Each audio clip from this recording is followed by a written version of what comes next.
I'm Stan Turner reporting live from Roseville, where a tornado struck hundreds of homes yesterday in the St. Paul suburb. We'll have the full story for you in just a moment on Eyewitness News.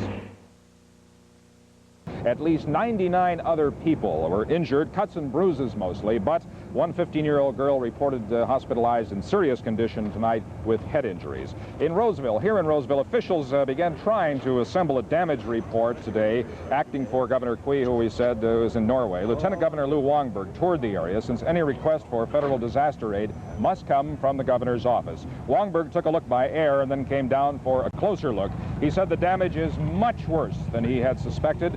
Red Cross workers are now assessing the cost so that a request for federal aid can be made as quickly as possible. Now, Channel 5 reporter Dennis Kraft is here with me live at the Hartman Mall in Roseville. And Dennis, you also toured the damaged area in this particular region today. Unbelievable. Yeah, and you know, Stan, some of the biggest problems they've had all day here in Roseville have been caused by sightseers.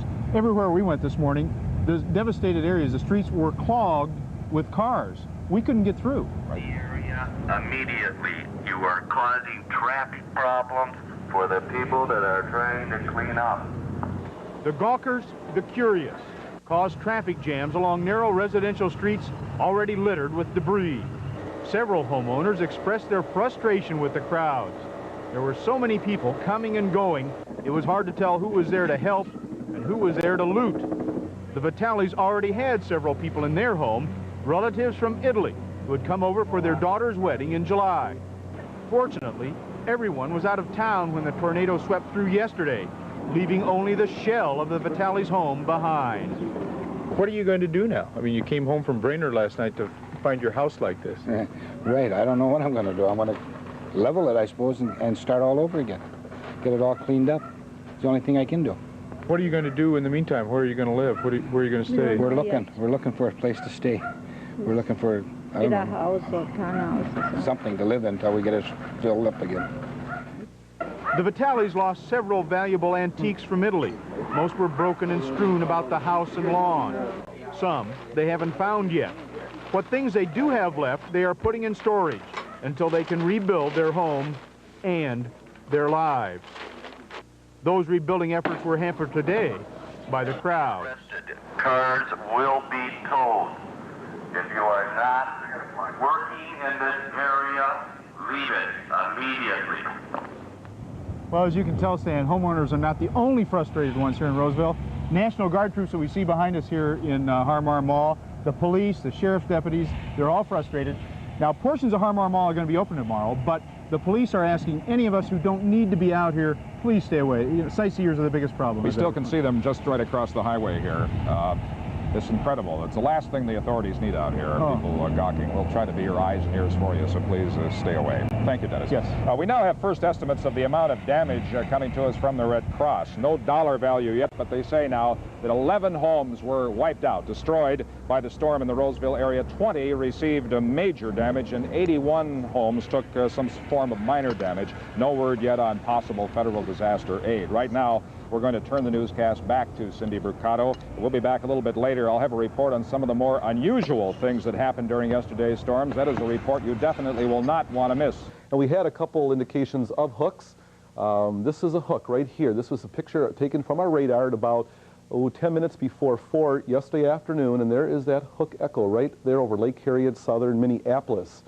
There it is, hook echo. And about just after 4 o'clock, about 15 minutes later, that thunderstorm and that hook echo moved right over the Roseville area, just northeast of Little Canada, where it went back up into the clouds. And again, there's that counterclockwise circulation, that hook.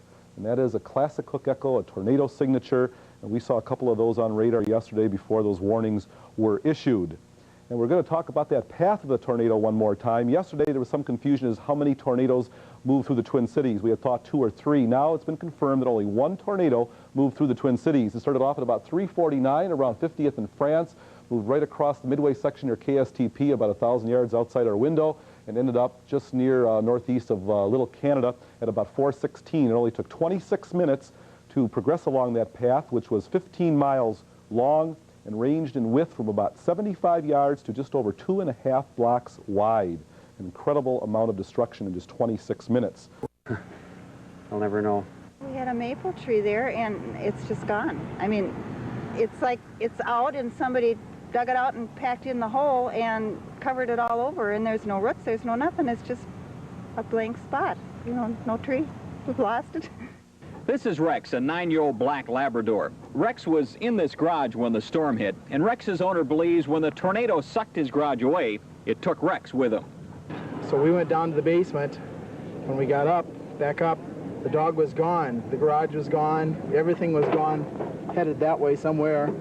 About 2 hours later, our black lab, somebody found him over on Iona, about 2 blocks away. Was he full of debris or anything when you found him? Yeah, he had a lot of insulation and various types of things on him, and shaking, but seems to be pretty content today. And the tornado tales go on and on. Some sound like fish stories. But for these people that experienced it, it's fact, not fiction. And just listening to what a tornado can do and what it doesn't do sends chills through your body. And take this advice from those who have experienced it. Believe it when those sirens go off. Now you can sure believe it when those sirens go off, hit that basement. Tony McNary, Channel 5 Eyewitness News, Roseville.